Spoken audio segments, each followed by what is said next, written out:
Hello guys, in today's video I will be showing you how to fix Instagram uh,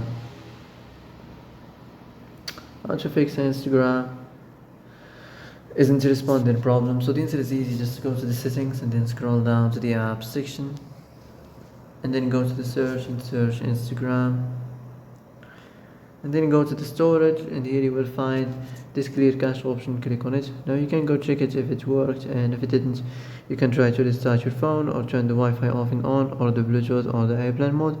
Also you can try to clear data, but be careful. If you clear data, all this application's data will be deleted.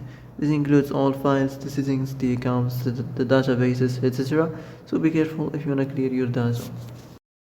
And that's it for today's video. I hope this is the answer you've been looking for. If you like this video, don't forget to like and subscribe, and see you in the next video. Thanks for watching.